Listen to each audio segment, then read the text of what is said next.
नमस्कार दोस्तों, मैं सहनसा सफिया एकेडमी में आपका स्वागत करता हूं। आज की इस क्लास में डिस्कस करेंगे बसा क्या होती है, जो कि इंडिया के हर एक एग्जाम के लिए इम्पोर्टेंट है। जैसे एसएससी का एग्जाम हो, चाहे यूपी पुलिस का एग्जाम हो, या यूपी लेखपाल का हो, या यूपी ट्रिपल एससी पेट पीईटी का एग्जाम हो, ये सभी एग्जामों के लिए इम्पोर्टेंट है। देरी ना करके हम अपनी क्लास को शुरू करते हैं। देखें बसा क्या होती है। बसा एक प्रकार की कार्बनिक यौगिक होती है, यानी कि कार्बनिक यौगिक वो यौगिक होते हैं जिनमें कार्बन पाया जाता है। तो ये बसा जो होती है कार्बन, हाइड्रोजन और ऑक्सीजन से मिलकर बनी होती है। बसा जो होती है कार्बन, हाइड्रोजन, ऑक्सीजन से मिलकर बनी होती है, इसीलिए इसे कार्बनिक यौगिक कहा गया है। इसमें ऑक्सीजन की मात्रा जो होती है बसा में कार्बन से कम होती है। ऑक्सीजन की मात्रा कार्बन से कम होती है। बात करते हैं, बसा एक प्रकार की साधारण लिपिड होती है। लिपिड की खोज जो थी वो 1943 में ब्लोर ने की थी, और इसका लिपिड की खोज जो की थी 1943 में ब्लोर नामक व्यक्ति ने की थी। जबकि इसका लिपिड का सूत्र जो होता है CnH2nO2 होता है। लिपिड का सूत्र CnH2nO2 होता है। बात करते हैं बसा का जो मुख्य स्रोत जो होता है, यानी कि सबसे अच्छा स्रोत होता है, सबसे अधिक बसा किससे प्राप्त होती है, तो वो ओलिव ऑयल होता है, यानी कि जैतून का तेल जो होता है उससे सबसे अधिक बसा प्राप्त होती है। बात करते हैं बसा के कार्य क्या होते हैं।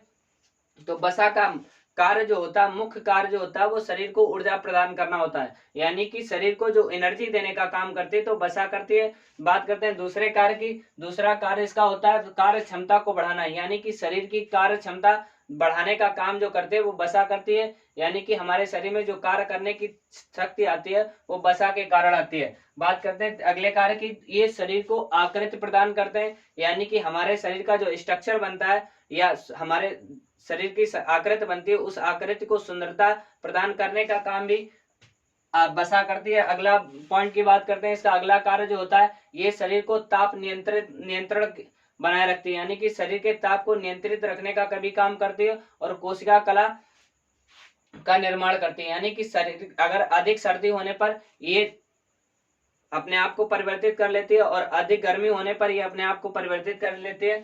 तो इसी तरीके से ये ताप को नियंत्रित करने का भी कार्य करती है। बात करते हैं बसा कितने प्रकार की होती है। बसा दो जो होती है वो मुख्य रूप से दो प्रकार की होती है।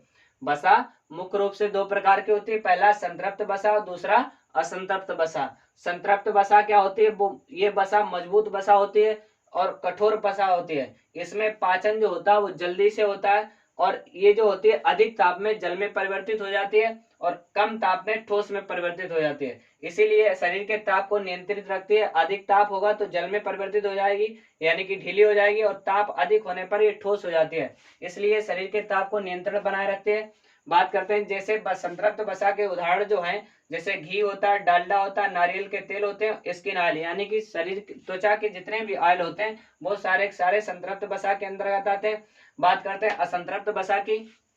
असंतृप्त बसा जो होती है वो कमजोर बसा होती है, एक प्रकार की सरल बसा होती है। इसमें पाचन जो होता है वो जल्दी नहीं होता है, और संतृप्त बसा में जो पाचन होता है, यानी कि भोजन जो पचाया जाता है वो संतृप्त बसा में जल्दी पच जाता है, जबकि असंतृप्त बसा में भोजन जल्दी नहीं पचता है। ये जो होती है ताप अधिक होने पर ये भी जल में परिवर्तित हो जाती है, कम ताप होने पर ये ठोस में परिवर्तित हो जाती है। इसके असंतृप्त बसा के उदाहरण जैसे मछली का तेल जो होता है और जैतून का तेल होता है, ये सबसे अच्छा स्रोत है बसा का, और सरसों का तेल जो होता है वो असंतृप्त बसा का उदाहरण होता है।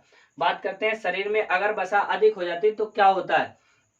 शरीर में बसा अधिक होने पर शरीर की एक हृदय में हमारे जो कोरोनरी धमनी पाई जाती है, उस कोरोनरी धमनी में कोलेस्ट्रॉल बनना शुरू हो जाता है, यानी कोलेस्ट्रॉल की मात्रा बढ़ना शुरू हो जाती है। और जब इसमें मात्रा कोलेस्ट्रॉल की बढ़ जाती है तो ये धमनी जो होती है कोरोनरी धमनी होती है, ये ब्लॉक होना शुरू हो जाती है, जिसके कारण ब्लड का सर्कुलेशन ठीक नहीं हो पाता है, और हार्ट अटैक हो जाता है। एग्जाम के पॉइंट ऑफ व्यू से बसा के लिए इतना ही बहुत इंपॉर्टेंट है। अगर आपको वीडियो अच्छा लगा है तो वीडियो को लाइक करें और चैनल को सब्सक्राइब करें। नमस्कार।